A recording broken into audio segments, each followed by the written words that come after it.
नमस्कार, मैं प्रीति यादव आप सभी का स्वागत करती हूँ। आज का जो हमारा लेक्चर है वो साइकोलॉजी का फर्स्ट लेक्चर है।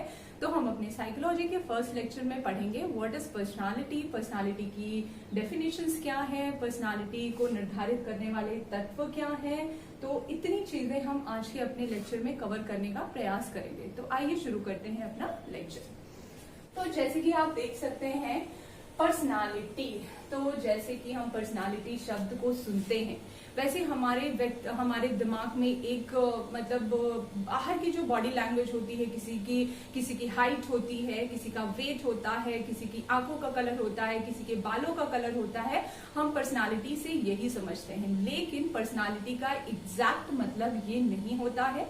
पर्सनालिटी को हम बाहर से और अंदर से दोनों तरफ से मापा जाता है, क्योंकि पर्सनालिटी ऐसी कोई चीज नहीं है कि हम जिसको बाहर से एक स्ट्रक्चर देखते हैं और बोलते हैं कि ये पर्सनालिटी है। नहीं, पर्सनालिटी में आंतरिक और बाह्य दोनों गुणों को रखा जाता है। तो आइए हम देखते हैं कि पर्सनालिटी जो शब्द है उसका ओरिजिनेशन कैसे हुआ है, वो कहाँ से आया है।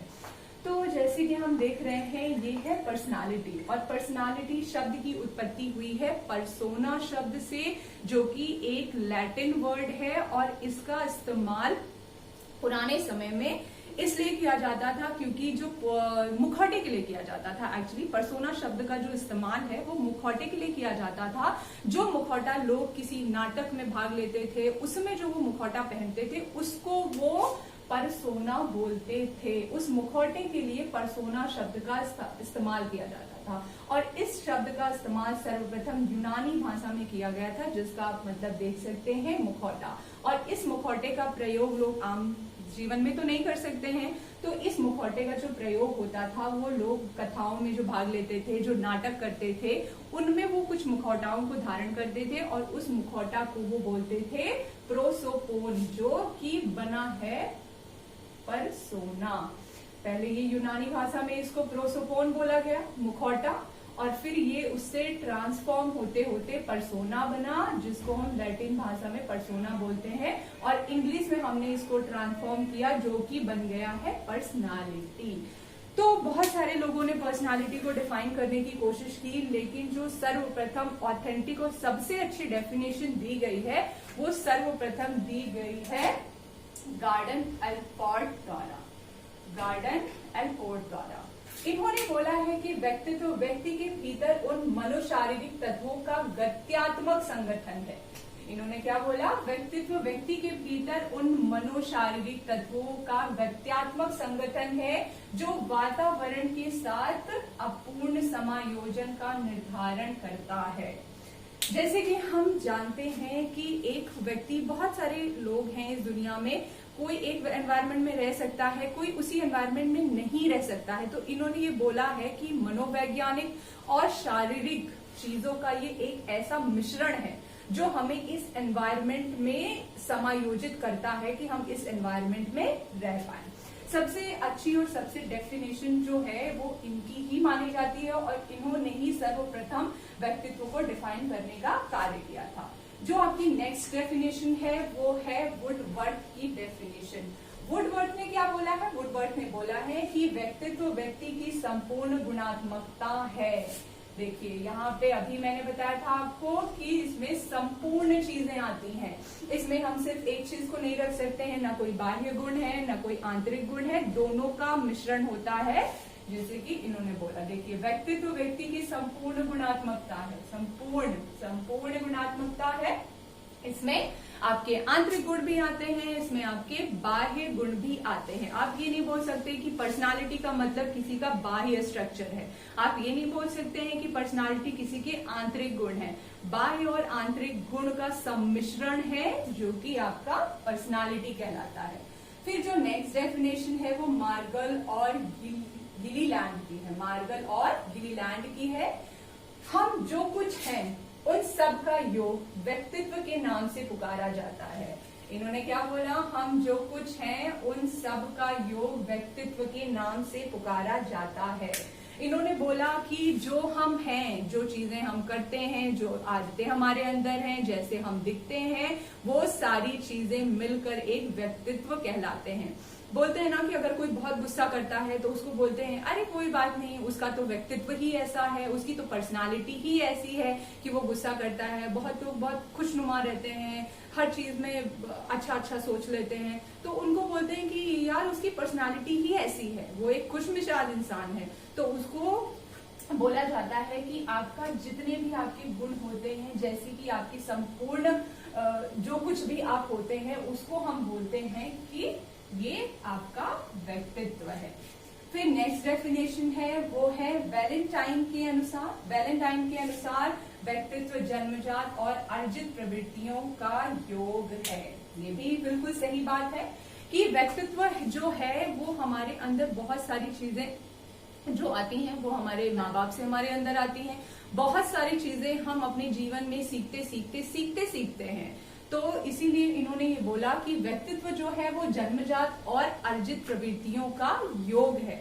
हाँ, जैसे कि आप यहाँ पे भी देख सकते हैं कि यहाँ पे एक हेरिडिटरी आपका वो दिया गया है, अनुवांशिकता दी गई है, जो कि जन्मजात बच्चों में होती है। और वो बहुत सारे ऐसे गुण जन्मजात लेके पैदा होते हैं जो कि उनके माता पिता में होते हैं, और बहुत सारी चीजें वो अपने वातावरण में धीरे धीरे सीखते हैं, जो कि आपका ये अर्जित प्रवृत्तियों के अंतर्गत आता है।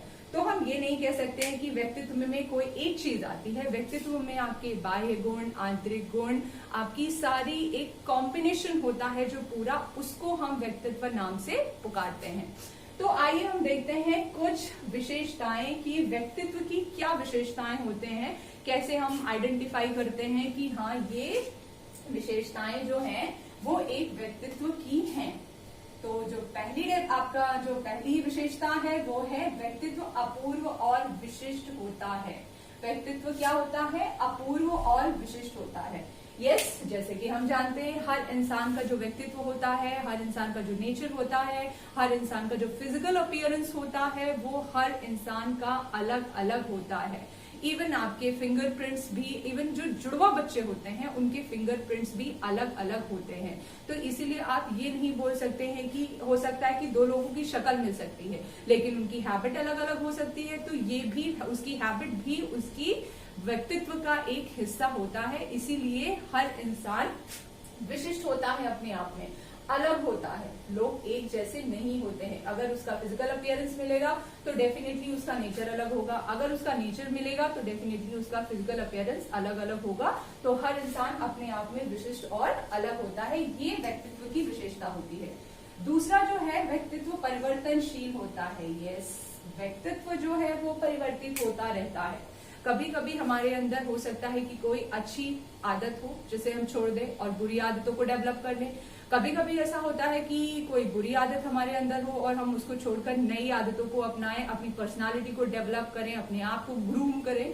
तो यस, आपका जो व्यक्तित्व होता है वो डेफिनेटली चेंज होता रहता है। बहुत सारी चीजें हम धीरे धीरे अपने जीवन में सीखते रहते हैं, क्योंकि जो चीजें आपकी जन्मजात हो सकती हैं, हो सकता है धीरे धीरे हम उसको डेवलप करें, अपनी पर्सनालिटी को ग्रूम करें। फिर आपका जो नेक्स्ट पॉइंट है वो है व्यक्तित्व वंशानुक्रम एवं वातावरण की संयुक्त उपज है। व्यक्तित्व जो है वो वंशानुक्रम एवं वातावरण की संयुक्त उपज है। तो इसको हम बोलते हैं कि जो व्यक्तित्व है वो हमारा वंशानुक्रम पर बहुत हद तक डिपेंड करता है। क्योंकि जैसे ही कोई बच्चा या कोई किसी बच्चे का जन्म होता है, हम देखते हैं उसको लोग बोलते हैं कि इसकी जो आंखें हैं वो इसकी माँ की तरह हैं, इसके जो होंठ है वो उसके पिता की तरह है। तो इसी को हम बोलते हैं कि ये व्यक्तित्व जो है वंशानुक्रम और वातावरण। तो हम जैसा एनवायरनमेंट होता है, जैसे आपने देखा कि जो पहाड़ों पे लोग रहते हैं वो गोरे और उनका कद छोटा होता है, लेकिन जो एक मैदानी एरिया में रहते हैं उनका जो कलर है वो थोड़ा सांवला और वो लंबी कदकाठी के होते हैं। तो वातावरण भी बहुत प्रभाव डालता है और साथ में आपके आसपास का एनवायरनमेंट भी आपके ऊपर बहुत असर डालता है। इससे भी व्यक्तित्व का निर्माण होता है। तो जो हमारा नेक्स्ट पॉइंट है वो व्यक्तित्व में व्यवहार के तीनों पक्ष, ज्ञानात्मक, भावात्मक और क्रियात्मक को रखा जाता है। व्यक्तित्व में व्यवहार के तीनों पक्षों को हम रखते हैं, ज्ञानात्मक पक्ष को रखते हैं, क्रियात्मक पक्ष को रखते हैं और भावात्मक पक्ष को भी रखते हैं। सभी की भावनात्मक जो क्रियाएं होती हैं, प्रतिक्रियाएं होती हैं, वो अलग अलग होती हैं। सबके कार्य करने का तरीका अलग होता है, सबकी पसंद अलग होती है। तो इसी को हम बोलते हैं कि आपका जो ज्ञानात्मक पक्ष है, भावात्मक पक्ष है और क्रियात्मक पक्ष है, वो सभी के अलग अलग होते हैं। और इन तीनों चीजों को मिलाकर, आपके आंतरिक गुणों को मिलाकर, आपके बाह्य गुणों को मिलाकर इन तीनों की रचना होती है, जिसे हम बोलते हैं व्यक्तित्व। तो आइए देखते हैं कि जो पर्सनालिटी है, जो व्यक्तित्व है, उसको निर्धारित हम कैसे करते हैं। जो हमारी पर्सनालिटी है उसको, उसके निर्धारण में कौन कौन से ऐसे तत्व हैं जो बहुत ही महत्वपूर्ण भूमिका निभाते हैं। क्योंकि जैसे हम होते हैं उसमें बहुत सारी बाहर की जो चीजें होती हैं वो हम पे असर डालती हैं, कुछ आंतरिक चीजें हैं जो हम पे असर डालती हैं, जिसकी वजह से हमारा नेचर जो है, जो हमारी पर्सनालिटी है वो डेवलप होती है। कभी कभी होता है कि एक अच्छे खासे इंसान की जो पर्सनालिटी होती है वो भी डिस्ट्रॉय हो जाती है। तो वो कौन से चीजें हैं जो हमारी पर्सनालिटी को इफेक्ट करते हैं, हमारी पर्सनालिटी को ग्रूम करते हैं, आइए देखते हैं। तो हमारी पर्सनालिटी के निर्धारक तत्वों में हम सबसे पहले रखते हैं हेरिडिटरी को, यानी आनुवांशिकता। आनुवांशिकता जो होती है वो हमें अपने माँ बाप से मिलती है। किसी की कद काठी, किसी का रंग, आंखों का कलर, लंबाई, गोरापन, ये सारी चीजें हमें आनुवांशिकता से मिलती हैं। इसी को हम बोलते हैं कि ये हमारी आनुवांशिकता का लक्षण है, जिसकी वजह से जिसके पेरेंट्स लंबे होते हैं उसको नॉर्मल ये माना जाता है कि हाँ इनका बच्चा लंबा होगा। जिनके माँ बाप छोटे होते हैं, कम कदकाठी के होते हैं, उसको ये माना जाता है कि हाँ इसके जो बच्चे होंगे वो कम हाइट के होंगे।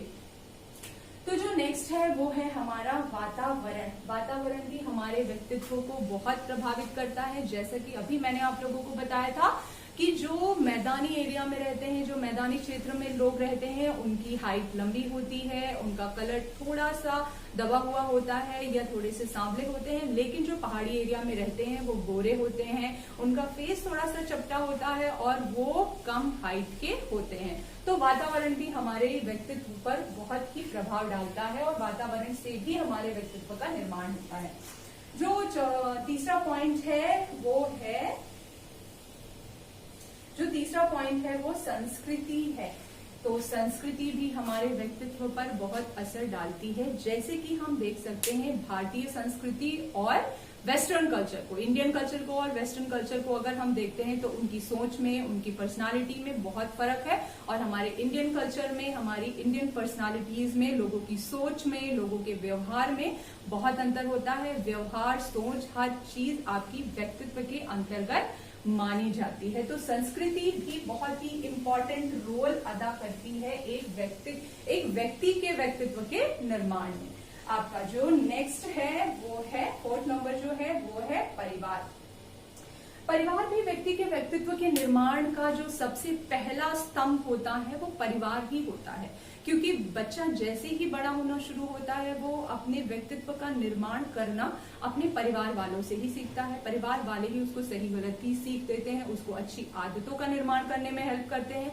अगर फैमिली में ऐसे लोग हैं जिनकी आदतें बुरी हैं, जिनके बात करने का तरीका बुरा है, तो डेफिनेटली बच्चे के व्यक्तित्व का विकास भी उन्हीं के अनुसार होगा। इसीलिए बोला जाता है कि जैसे परिवार वाले होंगे, जैसे माँ बाप होंगे, वैसा बच्चा होगा।